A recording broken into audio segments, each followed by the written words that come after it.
Mais um vídeo meu aqui no canal falando sobre heteroidentificação, porque é um assunto que muita gente tem dúvidas e muita gente que vai prestar concurso pela primeira vez e vai participar de uma comissão de heteroidentificação, vai ser avaliado por essa comissão. Tem muitos medos, muitas dúvidas, muitas perguntas. Então eu já gravei outros vídeos falando sobre isso. Se você ainda não assistiu, vai lá assistir, vai aparecer aí nos cards. Mas eu vim gravar aqui mais um vídeo com o objetivo de sanar todas as possíveis dúvidas que vocês tenham sobre a heteroidentificação.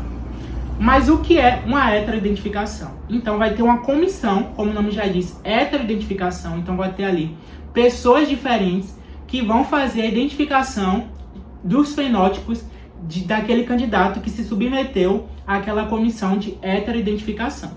Então, na medida do possível, os concursos públicos, eles buscam fazer uma comissão de heteroidentificação bem diversificada. Então ali vai ter pessoas negras e pessoas brancas, vão ter homens e mulheres, e também eles vão tentar fazer com que hajam servidores aí de diferentes regiões. E essa comissão ela é feita por próprios servidores daquela instituição.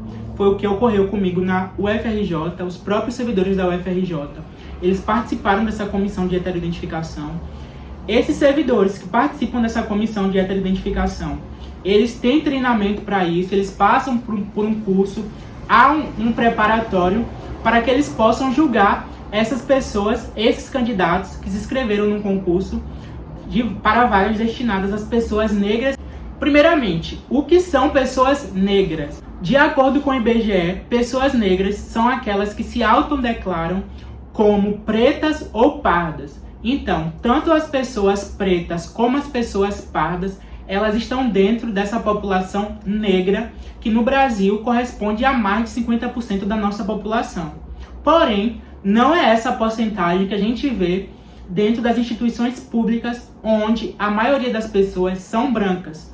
Por isso a importância das cotas raciais também em concursos públicos, que é um meio de garantir que haja uma equiparação de servidores dentro da administração pública, em que haja tanto servidores brancos como também servidores negros, numa porcentagem que seja equivalente ao real da nossa população, que é aí em torno de 50% para brancos e 50% para negros.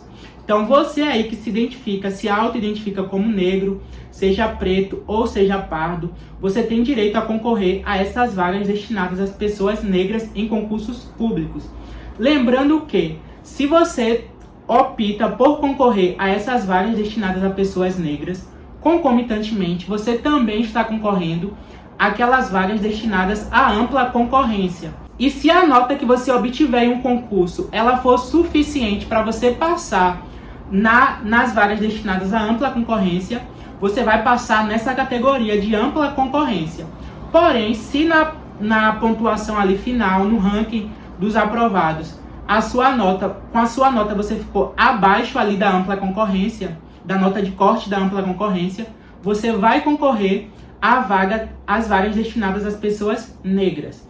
E para aquelas pessoas que são negras e que também são PCDs, pessoas com deficiência, ela pode concorrer no concurso a essas três modalidades, se houver vaga, claro, para essas cotas. Então ela pode concorrer tanto na ampla concorrência, como para candidatos negros, como para candidatos PCD. E claro que vai prevalecer ali a nota que se enquadra em uma daquelas modalidades.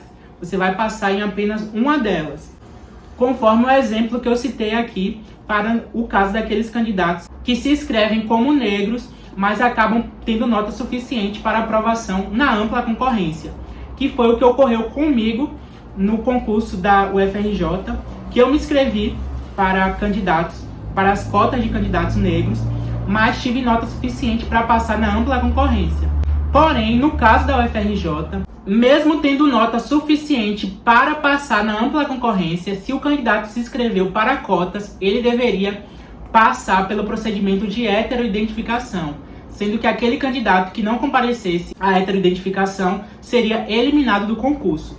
Mas cada concurso pode agir de uma forma, então não necessariamente todos os candidatos deverão ser convocados, mesmo aqueles que tenham obtido nota suficiente para passar na ampla concorrência. E como funciona a heteroidentificação?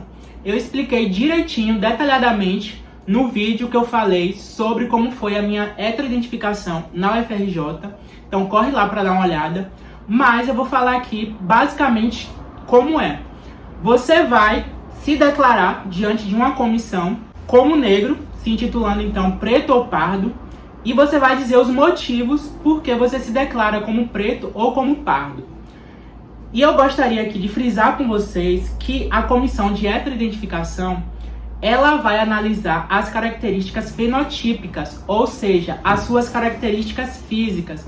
Então você vai falar lá que você é negro devido aos seus traços, a cor da sua pele, a textura do seu cabelo, o formato do seu nariz, da sua boca.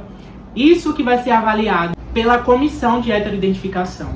Então não adianta você dizer que é neto de negro, que tem pai negro, irmã negra. Se você não tiver características fenotípicas de negro, você será reprovado pela comissão de heteroidentificação e você não poderá assumir a sua vaga no concurso. Então a dica que eu dou para aquelas pessoas que estão aí no limbo, né, que não são negras nem são brancas, não sabem como se definir como ela é, porque aqui no Brasil nós somos um país bastante miscigenado. Então, realmente existem pessoas que elas não se enquadram nem como brancas, nem como pretas, e às vezes elas não são nem determinadas como pardas. Então, muitas dessas pessoas podem ser que não sejam aprovadas nessa comissão de heteroidentificação.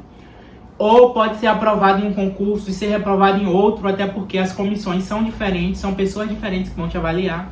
Então, eu sugiro para essas pessoas que tentem a vaga para ampla concorrência mesmo, garanta sua vaga na ampla concorrência, se você correr o risco de ser reprovado na heteroidentificação. Mas para todos aqueles candidatos que possuem essas características de negros, como eu falei aqui, o cabelo, a cor da pele, o nariz, a boca, vão sem medo, se inscrevam para o concurso na cota para negros, porque é um direito nosso. Foram 300 anos de escravidão no nosso país, e que até hoje a gente sofre com as consequências da escravidão, onde a gente vê que nossa sociedade foi estruturada para deixar os negros sempre marginalizados. Então é muito mais difícil para nós negros alcançarmos uma posição de destaque na nossa sociedade, seja entrando em universidades, seja entrando em concursos públicos. E isso não quer dizer que os negros são inferiores ou que são menos inteligentes, menos incapazes do que pessoas brancas.